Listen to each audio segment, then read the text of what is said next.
Hello and welcome to Eye on Oakland. I'm Chuck Moss, your host here, coming to you through the magic. I think it's StreamYard. And by the way, we're going to take a moment of personal privilege to say to Damon, our producer, happy birthday. He's actually come in and he's working here and getting the show on. And I don't know if I would work on my birthday, it would depend. But anyway, happy birthday to Damon. We have a great show today. We have Mark Tisdel, who's state representative from the 55th District. Welcome to the show. Oh, good morning and happy birthday, Damon. Yeah. Now, just a real quick question. First off, where's the 55th District? That is Rochester Hills, and one precinct of Oakland Township. Okay, but you have to tussle with Donnie Steele for Oakland Township here. So how long have you been a state representative? I'm just completing my third year. I've actually just completing my fourth year now in the state house. I was initially elected in 2020. Now the terms, they're still 2-year terms, right? Or have they changed that? Correct. Okay. Yeah. In the old days, we'd say of term limits, we'd say you're in your middle term, but you keep going. So that's good. Now, before you were a state representative, what, your background? Sure. As far as political offices, I was an at-large member of the Rochester Hills City Council for 8 years, the last 4 years as council president.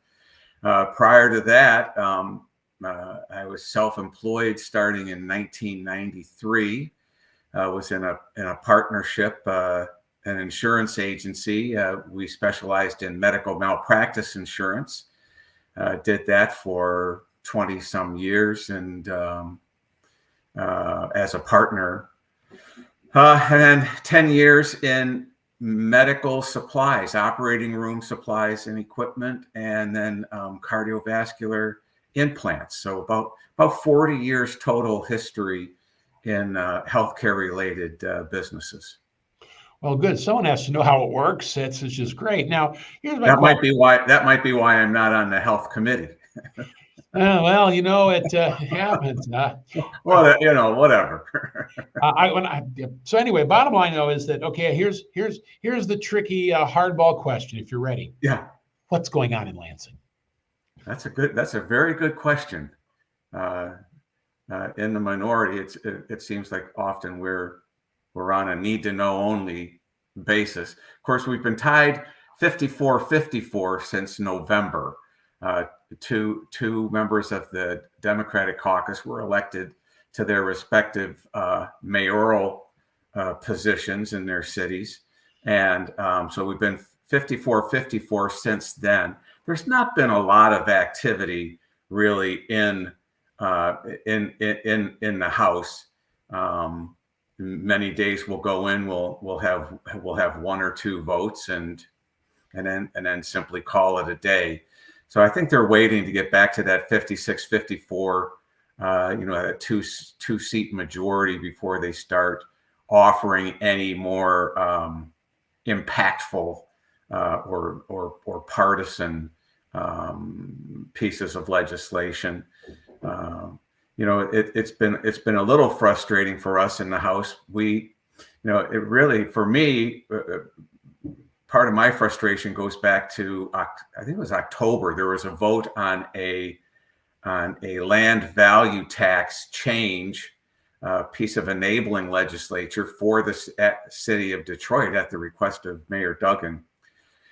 They didn't have I believe the Speaker Tate wanted that to pass. They didn't have the votes on the other side of the aisle. They came to us and said, we need 10 votes.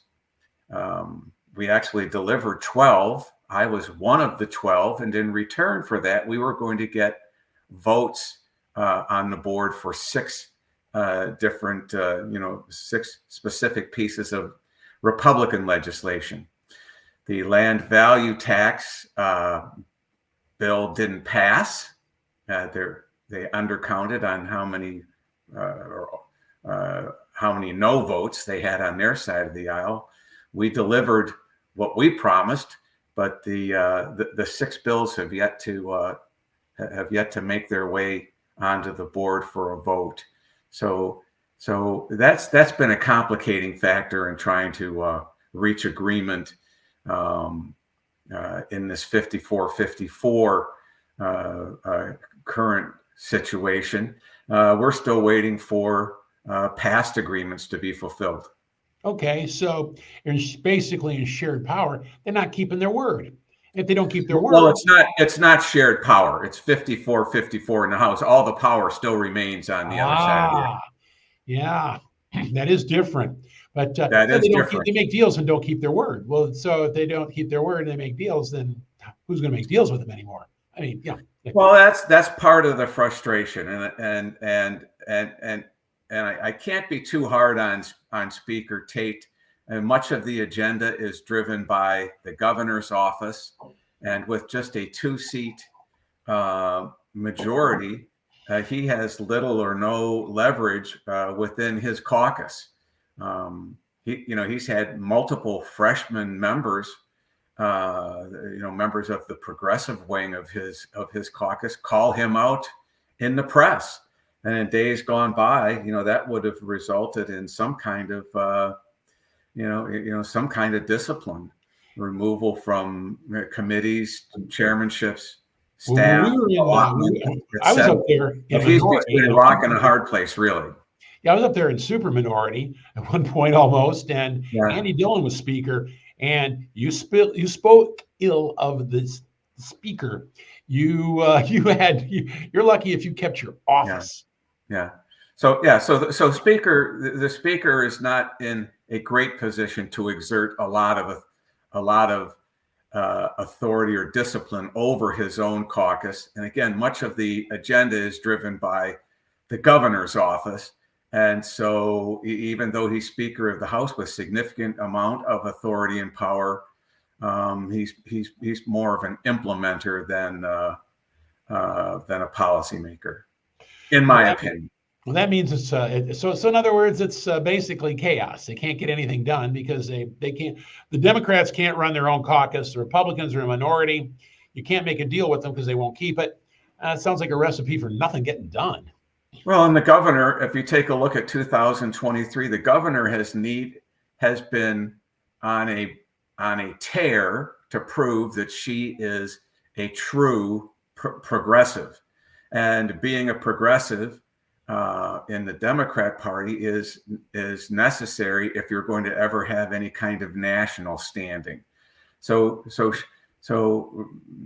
in a general election sense, if people say she's too progressive, she can come back and say, "Oh no, my first 4 years in office, I had a Republican House and Senate, and we got things done. There were a record number of vetoes, but then as you come back, and you look at her second term, it's she's really checked all of the boxes: unions, LGBTQ, guns, abortion. You name it, she's gone right down the list. So she's running for president on the communist ticket. Well, that's what she's. I would say that she is definitely running for president. Yeah, running for president on a far left ticket, and she's kept her mouth shut on a lot of issues. But it's funny, when she ran, she was governor, fix the damn roads, and now she's governor abortion. That's basically the last card she asked. But that's it was a little disheartening. She was on Face the Nation with Margaret Brennan a couple of months or so, and it had to be a good 10-12 minute segment, and the entire 12 minutes was taken up by abortion. And of course, here in Michigan, that's kind of a resolved issue by the voters. It's Section 28 of Article 1 that is the language that passed with the Proposal 3 ballot initiative in 2022. Well, if it's all it's got, it's all they got. It's all they got. So, okay. So now I see what committees you're on: economic development and small business, and tax policy. Correct. Now, this tax policy, see, that's why I prefer appropriations. You don't have to raise the revenue; you just got to spend it. That's the fun part. But so, what is? I mean, is it just tax breaks for the favored and everyone else pays the cost? Some of that, and again, there has not been a lot of activity in tax policy But I think that probably the biggest issue that came through was back in May that I voted against and actually put in a card and spoke in opposition against it in front of the full committee, and Chair Neely allowed that. But back in May, one of the things that was passed in committee and in the House, mostly along party line votes, was a payment in lieu of tax policy for the taxation, the personal property tax for utilities installing wind and primarily solar. Instead of the townships, which is basically where's there's the space needed to install these giant renewable quote unquote facilities, instead of the townships being able to assess the property that's been left behind and apply a tax to it, particularly with solar, for every 1 megawatt of solar installation, the utilities pay a $7,000 tax, a payment in lieu of tax. Now the problem with that is they, in committee and nowhere did anyone ever tell us what the value of 1 megawatt of installed solar panels is. So in the townships, you know what the millage rate is, but in the absence of the value, you have no idea what if the $7,000 is a fair payment or not. Let me submit that it isn't.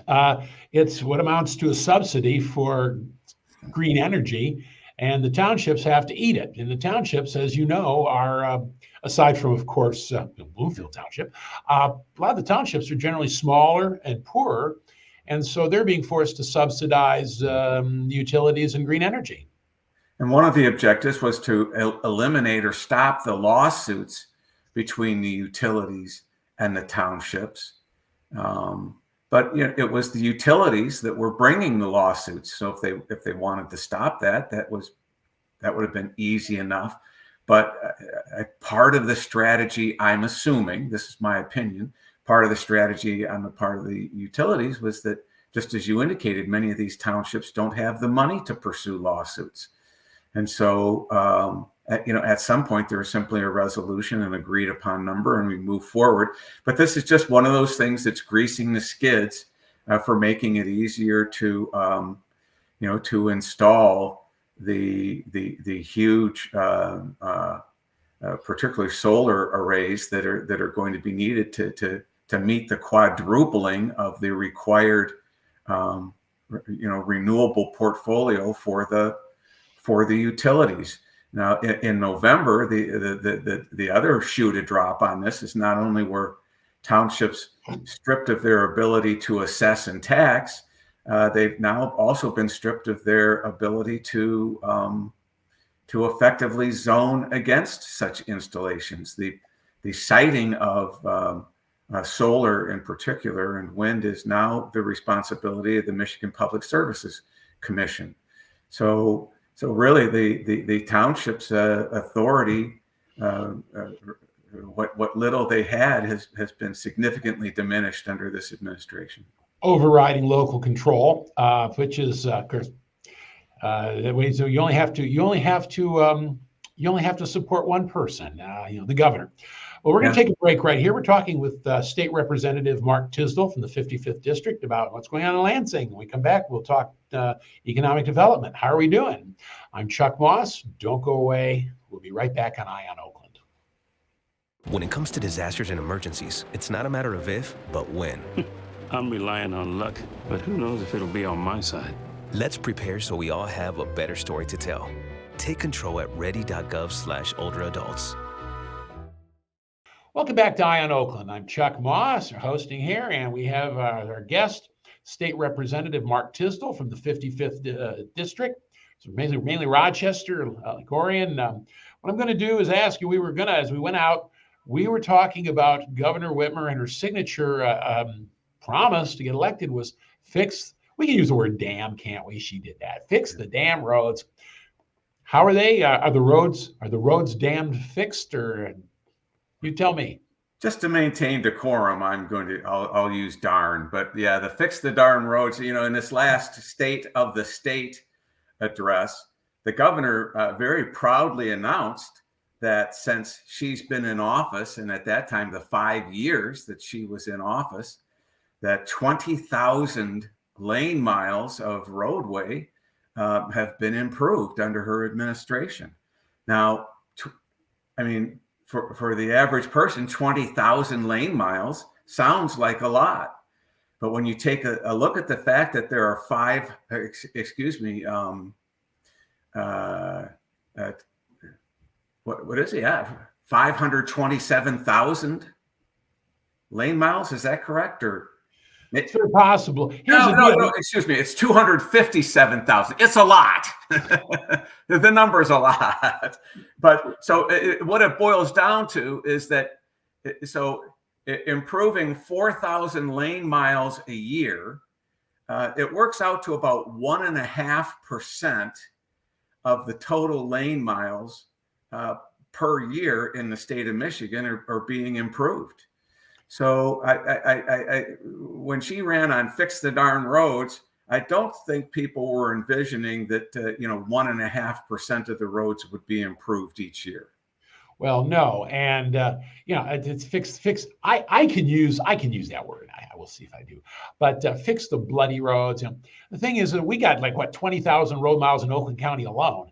Right. And I think so. It's just it's a failed promise. Now she's governor abortion. Let's face it. She's redefined herself as governor abortion, and we'll see how long that takes her.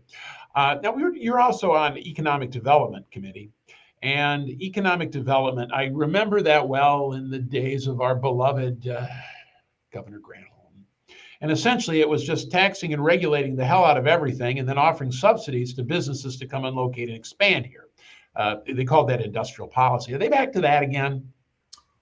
Indeed. And if you take a look at, the numbers and the scale of what they were promising to GM and Ford to build or expand battery factories here, battery production sites here in the state of Michigan, it was hundreds of thousands of dollars per job.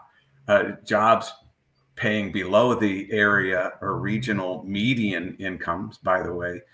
But there's an inherent deficiency in this type of vision. They're offering, as you indicated, you're taxing and regulating on the one hand, and then you're subsidizing to overcome the tax and regulation on the other hand. But under that system, you get to pick and choose where the benefits go. But the soft spot in all of this, the weak point, is that the benefits are given up front, and then it's up to us to monitor and measure and assure that the promised results actually occur. And if they don't, then you have to go through the clawback process, which can take years. I'm not against providing incentives to worthy businesses and in areas to help them get a little bit of a push start, but benefits that occur that are issued after the results. If you look at some of these, like the old Good Jobs program that had some problems in it, but it allowed employers to retain withholding taxes when certain parameters were met. Well, there are no withholding taxes to retain unless wages are paid. And so it's just that little simple juxtaposition as to when the benefits are earned and when you're giving them out up front. Basically, it's Governor Whitmer is not going to be here when the results come in. Well, I'm inclined now to believe these things are not bugs; these are features. I mean, what they got right now, it's got two problems. Number one is you get to pick and choose, and maybe you're choosing on your own vision of industry, which, if Jennifer Granholm or Gretchen Whitmer is that good at picking the winners and losers, she should be running a mutual fund. Or you pick and choose them based on who supports you and who contributes to you, in which case now the system is fundamentally corrupt. And the other is malinvestment. We have a lot of EV battery technology infrastructure when the world is pulling away from EVs. Yeah. We bought ourselves a whole bunch of non-productive assets. So, but it works great if you're going to give money to people give taxpayer money to people who are going to give you support to get elected. Yeah. Well, if you're running a mutual fund, you're graded every day. The results are published every day, right? So that's not quite as attractive as this scenario. Now, if you're running a political machine, you're graded every 2 to 4 years. A little different story. Yeah. And can often control the information that's released. And as far as the EVs are concerned, and I know you and I have talked about this, or you've been in the audience when I presented this before. If you run the math on EVs and the whole rationale for transitioning from internal combustion engine vehicles to electric vehicles is to reduce CO2 emissions. That's the purported rationale. Each year, U.S. passenger cars and light pickup trucks contribute the CO2 from those vehicles are equivalent to 1/millionths of 1% of the atmosphere. So we could get rid of all U.S. cars and trucks, replace them with nothing, and it would have absolutely zero impact on the CO2 content of the atmosphere. Yeah, or we could go back to 1968 level cars. Not that I want to go do that. Actually, I was in LA in '68, and it was gray. It had sort of like Beijing might be right now, and a little bit of lead coming out of the tailpipe. Do you think? Yeah. So now you're finally small business. We all talk about small business being the backbone. Has small business in Michigan recovered yet from the Whitmer shutdowns during COVID? No. And actually we're maybe ranked 40th or so in actual recovery from the COVID shutdown.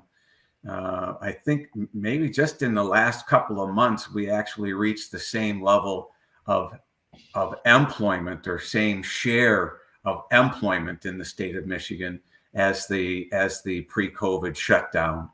And one of the greatest injuries or insults, or perhaps even lack of understanding, was what Michigan did to the restaurants and pubs across the state. They were locked down, and then they were given the chance to open back up if they removed 50% of the seats and put up plexiglass shields, this, that, and the other thing. Many restaurants did that in the summer and early fall of 2021, I believe, and many restaurants did that. And then when it came time to open up, they pulled the rug right out from under them in October. Well, for restaurants, from Thanksgiving to New Year's, that can be a third of their revenues. And it was just a lack of appreciation or even understanding that that's the way the restaurant industry runs. And so that was a significant harm, that we lost thousands of restaurants across the state and the accompanying jobs, with that decision and those policies. Well, economics doesn't seem to be their forte. They like to issue diktats and make everybody go along with them. I have a weird question before we go, because it's tax policy, and this is just a personal obsession of mine, and I don't know if I'm going anywhere, is that if work from home is here to stay, and it is, and if the necessary office footprint has shrunk, and it has, what are we going to do with all the office buildings? And What are we going to do with high vacancy? You know, what are we going to do with all of the commercial office buildings and the communities that rely on the tax revenue from them if there's no revenue to tax? Yeah, my daughter's been she's worked for Penguin Random House Publishing in Manhattan for 20 some years. You think of all those small businesses, the bodegas, the restaurants, the gift shops that require or depend upon foot traffic.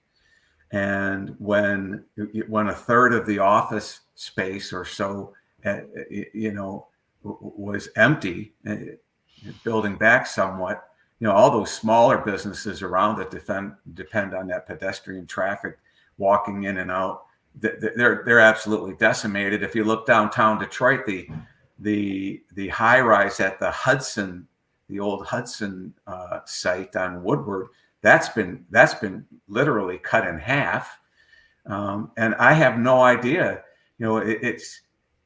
I know there are any number of businesses that are looking at converting office space to residential. That could be a significant undertaking with the required, retrofitting of plumbing. But then you need to have people moving or living down in the cities, and of course, many of the cities, it's cost prohibitive. It's you look at the city of Detroit. There's an income tax. It's the highest mills per thousand property tax in the state, and your auto insurance quadruples. So it would be very, very costly to move from Rochester Hills into a similar dwelling down in the city of Detroit, as exciting as it might be with some of the very good things that are going on there. Well, it's very exciting, but once you get kids, the school system isn't so great. So you got, there's a, sort of, you live there in your 20s, like I did back in the 70s, and you move on. Hopefully that they will be addressing that, because I love what's going on in downtown Detroit. Well, we're going to run out of time. Can you very, very, very quickly talk about what you're talking about with the transparency in FOIA? Well, as I said earlier, I served on the Rochester Hills City Council here. Our work product was paid for by the taxpayers. So the taxpayers own that work product, and they have through federal legislation a right to see how that work product was generated.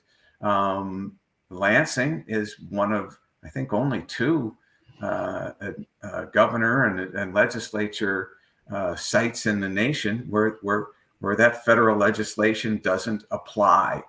And it's simply common sense. And for local governments, it's a way of life.